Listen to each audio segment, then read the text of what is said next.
समय पहले देवगढ़ राज्य के राजा चंद्रवीर के 4 पुत्र थे, जिन्हें राजा अत्यधिक प्रेम करता था। मेरे चारों पुत्रों, मुझे तुम चारों पर गर्व है कि तुमने इतनी कम आयु में ही इतनी बड़ी जिम्मेदारी ली है।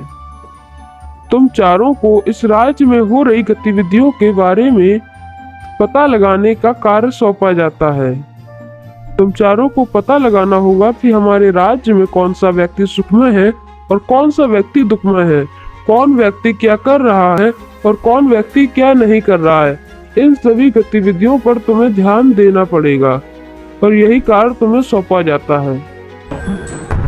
जी पिताजी, हम आपकी आज्ञा का पालन करेंगे।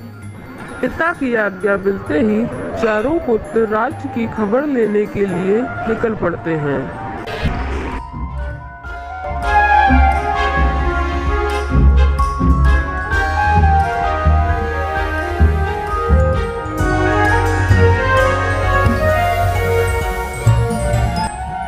हे मेरे भाइयों, अब हम चारों को भिन्न भिन्न दिशाओं में चले जाना चाहिए।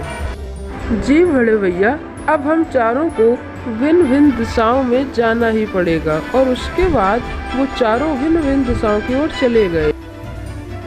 सबसे बड़े राजकुमार का नाम चंद्रसेन था। चंद्रसेन चलते चलते जंगल में पहुंचता है और देखता है कि जंगल में 4 बहुत ही सुंदर घोड़े घास खा रहे हैं।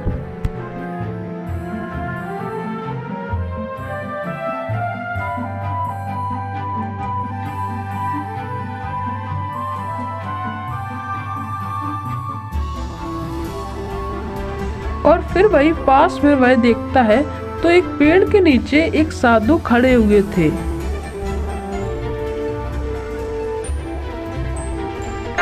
अरे वाह, ये घोड़े तो कितने सुंदर हैं। मैंने आज तक इतने सुंदर घोड़े कभी नहीं देखे और इन घोड़ों की नस्ल भी अलग है।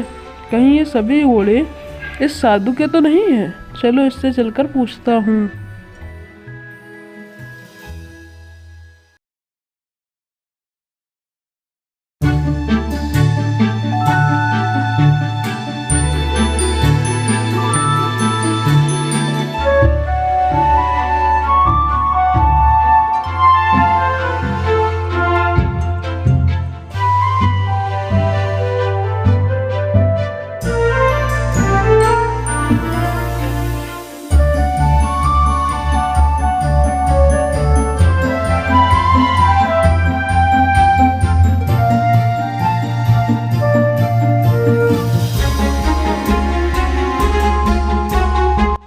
प्रणाम साधु महाराज, मैं आपसे कुछ पूछना चाहता हूँ। बोलो बेटा, तुम मुझसे क्या पूछना चाहते हो और तुम इस जंगल में क्या कर रहे हो?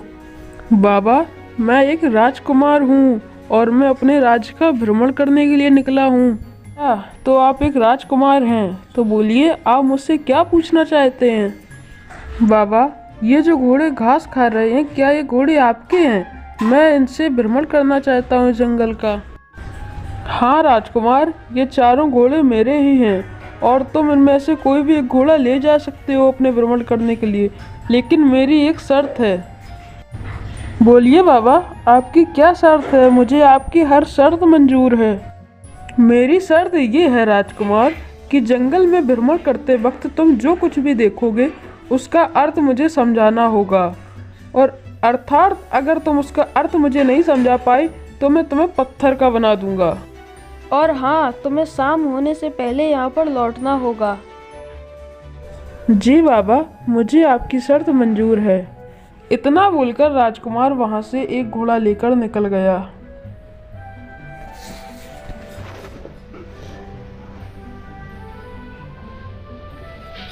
जब राजकुमार जंगल में पहुंचता है तो वह देखता है कि कुछ डंडे सब्जियों की रक्षा कर रहे हैं।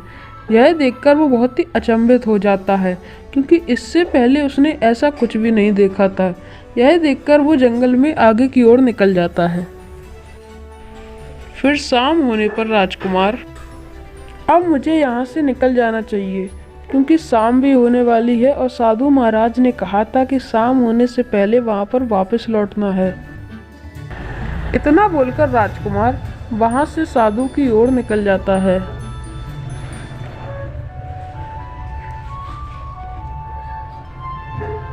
जंगल में चलते चलते राजकुमार देखता है कि जो डंडे उन सब्जियों की रक्षा कर रहे थे पहले, अब वही हंसिया बनकर उन्हें काट रहे हैं। यह देखकर राजकुमार को कुछ भी समझ नहीं आता और वो साधु के पास पहुंच जाता है और पूरा वृत्तांत सुनाता है साधु को। साधु महाराज, जब मैं जंगल में जा रहा था तो मैंने देखा कि एक पेड़ पर सब्जियां लगी हैं और उसकी रक्षा कुछ डंडे कर रहे हैं।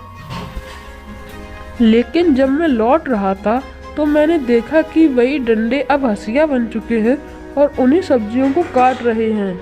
हाँ, तो बोलिए राजकुमार, आपको यह सब देखकर क्या समझ में आया? पर साधु महाराज, यह सब देखकर तो मुझे कुछ भी समझ में नहीं आया। इतना बोलते ही साधु के माथे से एक रोशनी निकलती है और राजकुमार पत्थर की मूर्ति बन जाता है। उधर वहां राजमहल में सिर्फ 3 ही राजकुमार लौटकर वापस आए। अरे राजकुमारों, तुम्हारा बड़ा भाई चंद्रसेन कहाँ है? वह अभी तक लौटकर क्यों नहीं आया? पिताजी, इसके बारे में हम लोगों को कुछ नहीं पता। हम सभी भाई अलग अलग दिशाओं में चले गए थे। शायद से भैया को अभी आने में कुछ समय और लग जाए। धीरे धीरे सुबह हो जाती है। पुत्रों, अब तो पूरी रात गुजर गई है, लेकिन तुम्हारे बड़े भाई का कुछ अता पता नहीं है। तुम तीनों जल्दी से जाओ और अपने भाई का पता लगाओ। तीनों भाई फिर से निकल पड़ते हैं।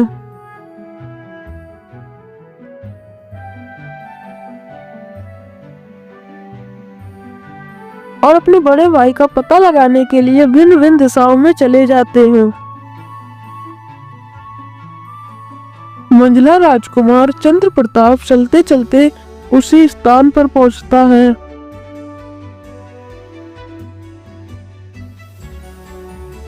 अरे वाह, ये घोड़े तो कितने सुंदर हैं। और वहीं बगल में वह देखता है कि उसका भाई मूर्ति बना खड़ा है और बगल में ही एक साधु महाराज भी खड़े हैं।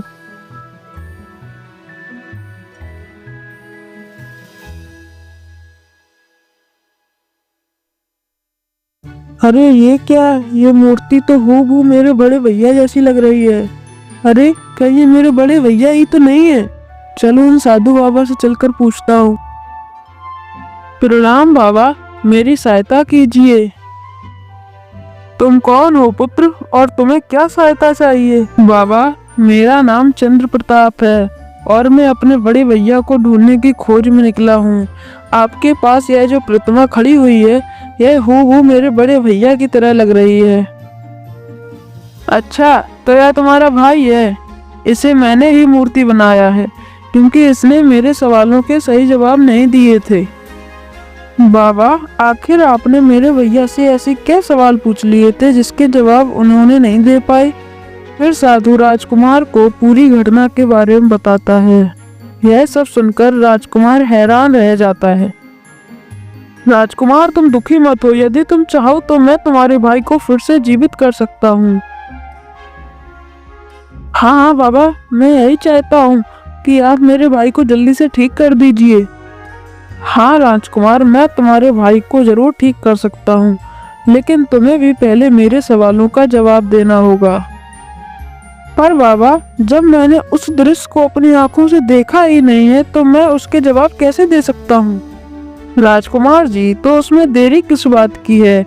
आप मेरे यहाँ से कोई भी एक घोड़ा ले जा सकते हैं और जाइए, आप देखिए कि आपको जंगल में क्या क्या दिखाई देता है और उसका सारा वृत्तांत मुझे आपको समझाना होगा। और यदि आप उसे समझाने में असमर्थ रहे तो मैं आपको भी पत्थर का बना दूंगा। हे भगवान, और कोई रास्ता भी तो नहीं है अपने भाई को बचाने का। ठीक है बाबा, मैं आपकी शर्त से सहमत हूँ। फिर राजकुमार एक घोड़ा लेकर वहां से जंगल की ओर निकल जाता है।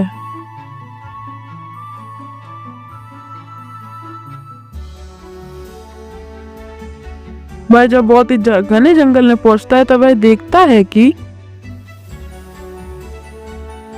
एक नन्ही सी बछिया जिसने अभी अभी जन्म लिया है, वह अपनी माँ को दूध पिला रही है। यह सब देखकर राजकुमार चंद्र प्रताप हैरान रह जाता है। अरे मैं यह क्या देख रहा हूँ? यह नन्ही सी बच्चिया जिसने अभी अभी जन्म लिया है, यह अपनी माँ को दूध पिला रही है। ऐसा कैसे हो सकता है? यह सब देखकर राजकुमार आगे की ओर निकल पड़ता है। फिर वह बाबा के पास तो बोलो राजकुमार, तुमने जंगल में क्या क्या देखा और तुम्हें उससे क्या समझ में आया? बाबा, मैंने जंगल में देखा कि एक नन्ही सी बच्चिया जिसने कुछ देर पहले ये जन्म लिया था, वह अपनी माँ को दूध पिला रही थी। हाँ तो बोलो राजकुमार, तुम्हें इससे क्या समझ में आया? पर बाबा, यह सब देखकर तो मुझे कुछ भी समझ में नहीं आया। राजकुमार के इतना बोलते ही साधु उसे पत्थर की मूर्ति बना देते